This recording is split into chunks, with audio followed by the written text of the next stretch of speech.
For over half a century, the name Dassault Aviation has been synonymous with French combat aircraft.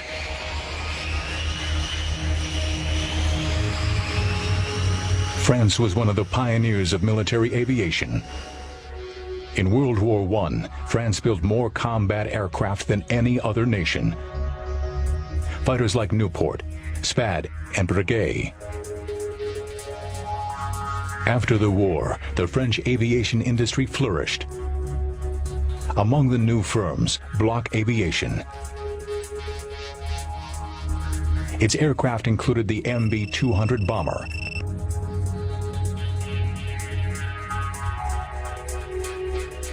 and the radial-engined MB-150 series of fighters. When France fell in 1940, the brother of the head of Bloch Aviation joined the French resistance. After the war, Marcel Bloch renamed his company after his brother's resistance code name. And so Dassault Aviation was born, and pivotal in ushering France into the jet age. In 1947, Dassault began work on the first generation of French jet fighters, the Ouragan or Hurricane, which entered service in 1952.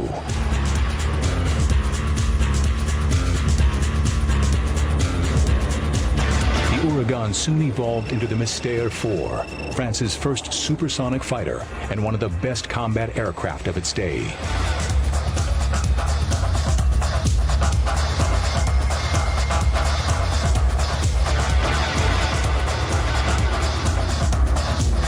Powered by a Verdun jet engine, the Mystère 4 could reach speeds of 696 miles per hour and was heavily armed with 30mm cannons. Like all Dassault designs, it had a long service life and helped spawn other superior aircraft.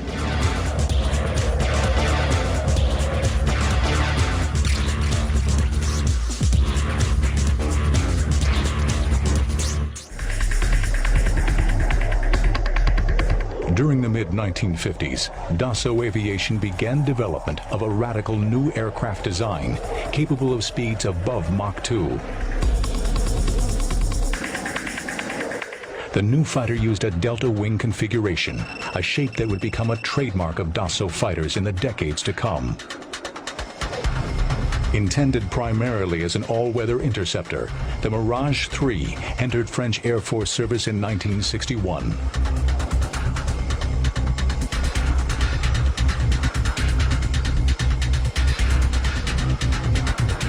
Powered by the Snecma turbojet engine, the Mirage could achieve speeds of over 1,600 miles per hour. With more than 1,400 produced, the Mirage served for many years in France, as well as other foreign air forces.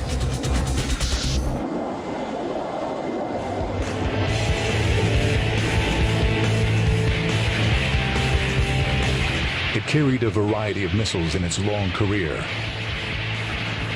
but relied primarily on a pair of 30mm cannons mounted in its belly. These weapons can be devastatingly effective when used in the ground attack role, as was amply demonstrated by Israeli Mirage jets in the 1967 Mideast War. Je crois que tous les avions ont une histoire, et un certain nombre d'avions dans le monde ont eu une histoire.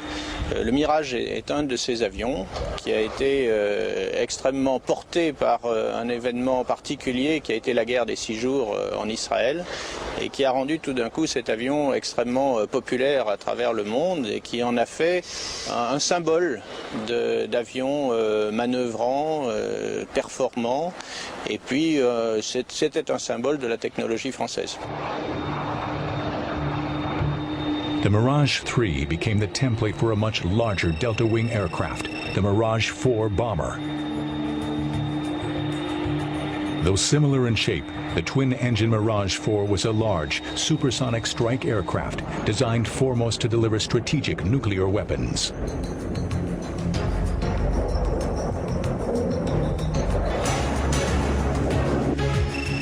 The Mirage 3 airframe proved adaptable to new concepts in aviation design, including vertical takeoff aircraft like the Mirage 3.5.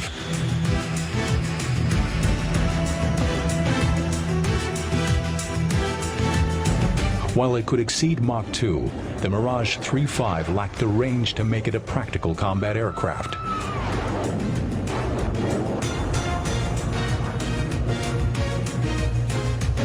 The classic Delta wing had shortcomings in some flight regimes. And so in the late 1960s, Dassault began experimenting with a variety of wing configurations. This led to the highly successful Mirage F1 series of fighters, marked by conventional swept wings and a standard tail surface.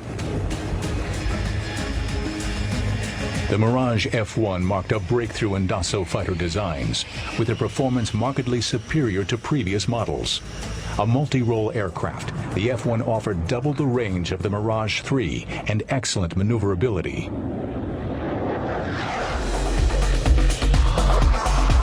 A true multi-purpose fighter, the Mirage F1 entered service in 1973 and is capable of conducting strike missions or engaging in air-to-air combat.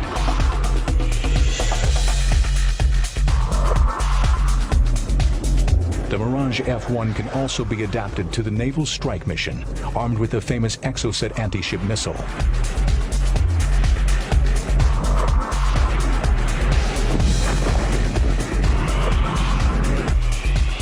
With such versatility, it's no wonder the F1 has been exported throughout the world, serving in over 10 foreign air forces. Yet the Mirage's shape was about to return to its roots, thanks to a radical breakthrough in technology.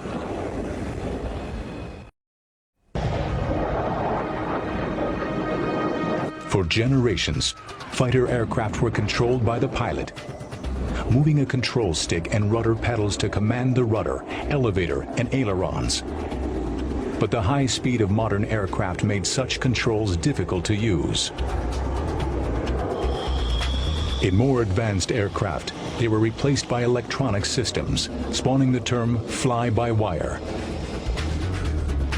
In the United States, the F-16 Fighting Falcon was the first fighter to use this technology. Dassault quickly followed suit with the fly-by-wire Mirage 2000.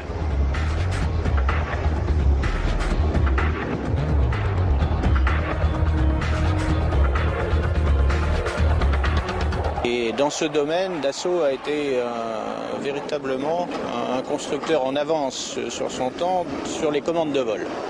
C'est toujours été une des grandes forces de la société Dassault d'avoir su créer des commandes de vol qui étaient adaptées aux qualités aérodynamiques de ces avions. En particulier sur un bombardier comme le Mirage 4, il y avait déjà tout un système de commandes de vol électrique avec un système de réversion mécanique en cas de problème du système électrique. Et puis l'évolution naturelle avec l'apparition des avions CCV comme le F-16. Fly-by-wire technology has been key to the enhanced maneuverability found on most modern fighters. Greater maneuverability is critical in a dogfight, not only for getting onto an opponent's tail, but also evading enemy aircraft or missiles. Using fly-by-wire controls, the pilot can maneuver the plane to its full potential, a potential sometimes beyond the capacity of the pilot himself. The computerized flight control system monitors every movement of the aircraft and every control activated by the pilot. It also permits aircraft to depart from conventional design requirements. With traditional flight control systems, an aircraft had to be designed with inherent stability, often at the expense of optimal maneuverability. Fly-by-wire eliminates these design limitations. Instead of building inherently stable aircraft, designers using fly-by-wire technology can produce planes that are substantially less stable and thus much more maneuverable. Fly-by-wire allowed Dassault to return to its classic Delta design in the Mirage 2000 fighter. The computer-assisted flight controls compensated for any shortcomings in the Delta wing configuration. Les commandes de vol gomment un petit peu les défauts qu'il y avait sur les Delta classiques. Dès qu'on prenait beaucoup d'incidence sur un avion Delta classique, l'avion s'enfonçait et pouvait devenir très difficile à piloter. Sur un Mirage 2000, les commandes de vol empêchent d'atteindre ces incidences et donc l'avion reste toujours pilotable. Des becs sur les Delta à commande de vol électrique qui améliorent quand même considérablement les qualités de l'avion à basse vitesse. Et on ne pouvait pas le mettre sur un avion Delta normal parce que l'avion aurait été réellement impilotable. Il n'y a que les commandes de vol électriques qui permettent de piloter cet avion.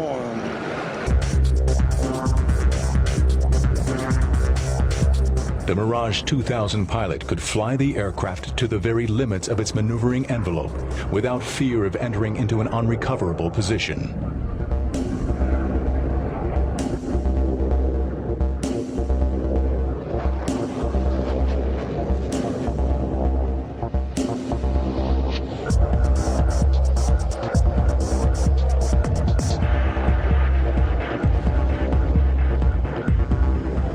Although the Mirage 2000 most closely resembles its 1960s ancestor, the Mirage 3, its role is more akin to that of its predecessor, the F-1. Designed as a multi-purpose fighter, the Mirage 2000 is capable of both air-to-air combat and ground attack strikes. There are two distinct variants of Mirage 2000s. The Mirage 2000C is mainly intended for dogfighting. The 2000D, a two-seat version, was designed for long-range, deep-strike missions with modern guided munitions. In this variant, a weapons officer who manages the attack radar and weapons systems occupies the second seat.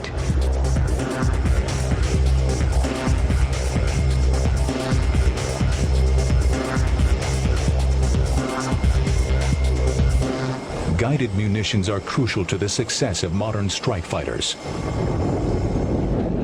The Mirage 2000 strike fighters are equipped with a variety of strike weapons.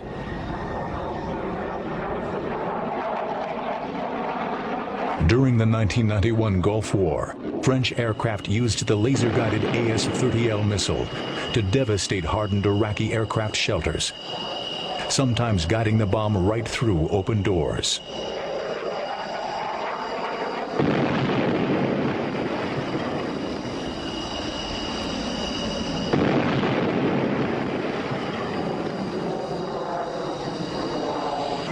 The Mirage 2000 is armed with the Apache cruise missile. The stealthy Apache is a standoff weapon, launched more than 80 miles from its target to avoid exposing the Mirage to enemy air defenses.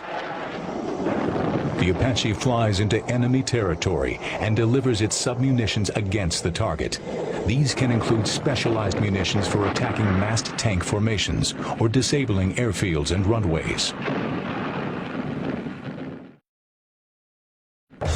Unlike its striker cousin, the Mirage 2000C is mainly intended for the classic interceptor mission of engaging enemy aircraft.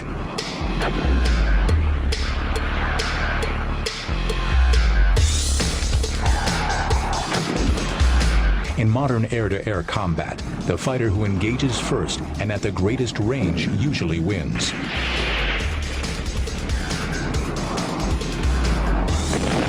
Vital to spotting and engaging the enemy first is the aircraft's radar. La capacité est de pouvoir engager loin, parce que ça reste un missile à longue portée, loin, plusieurs avions simultanément, sans rentrer dans la phase d'engagement de combat rapproché. In older generations of fighters, radar could track only enemy aircraft at the same altitude or higher. Enemy aircraft flying near the ground got lost in the clutter of the landscape. But advances in radar now permit fighters like the Mirage 2000C to locate and attack enemy aircraft flying below them. It's called look-down, shoot-down capability. Très important parce que d'abord une grande partie de la menace reste sur les avions qui volent près du sol, soit des cruise missiles, soit des avions pilotés. Aussi de la basse altitude. Donc il est très important que les avions soient capables non seulement de voir vers le sol, mais aussi de tirer vers le sol. The Mirage jet's superior combat abilities were demonstrated during 1991's Operation Desert Storm, codenamed Operation Daguet by French forces. Ground attack missions were performed by a squadron of Jaguars and a squadron of Mirage F-1s. Mirage 2000s of the 5th Fighter Squadron operated out of Al-Assa Air Base on combat air patrol missions to prevent Iraqi air attacks to Saudi Arabia.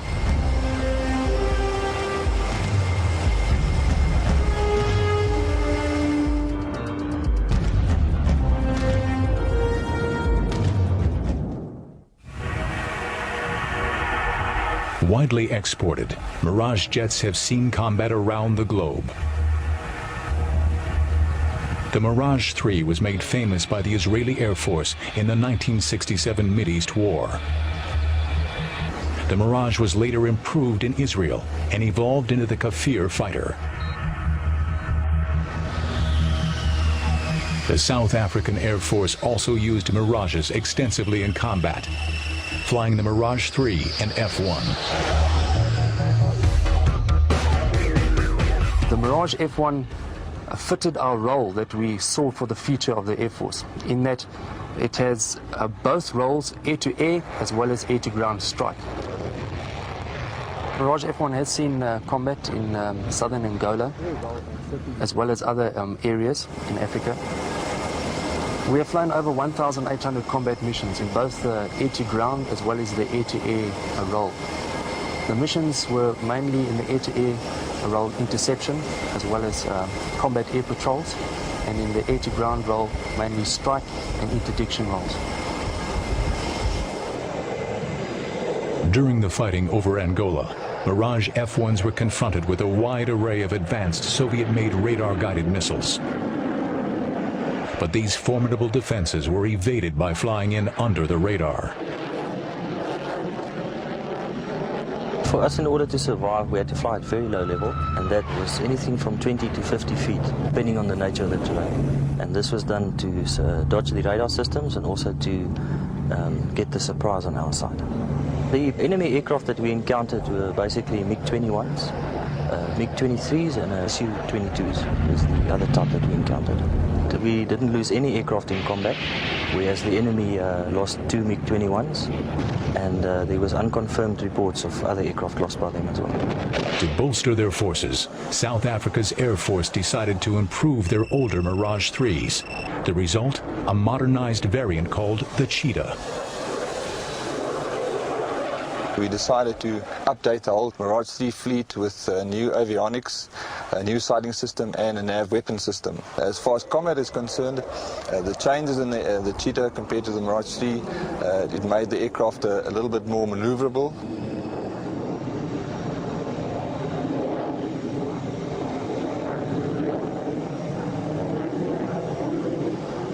Back in France, the Mirage was about to undergo its greatest evolution, a supersonic leap into the future.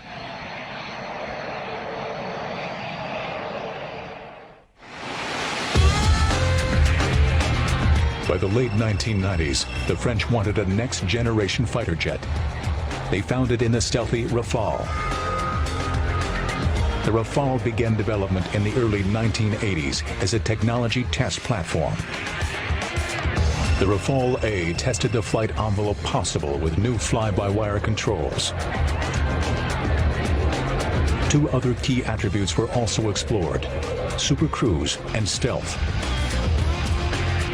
Conventional jet fighters attain their high speeds by igniting their afterburners. But they pay a high price: heavy fuel consumption, which reduces the aircraft's combat range. New jet engines and a new airframe design promise supersonic flight without the use of afterburners. This is called supercruise. In 1991, the first product of this test program, the Rafale C, made its maiden flight. Though it shares the classic Delta design of the Mirage family, the Rafale has a sleek, blended body. Its design was selected to reduce the plane's radar signature and so approach invisibility to enemy radar. Full stealth capability requires an airframe that would compromise an aircraft's maneuverability. The Rafale was designed to incorporate as many stealth features as possible without adversely affecting its performance as a fighter.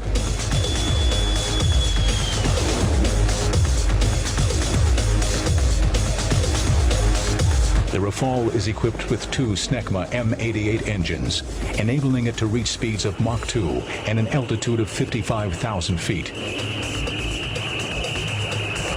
Rafale entered service with the French Navy in 1999, and the first Rafale Air Squadron will be based at Saint-Dizier in 2006.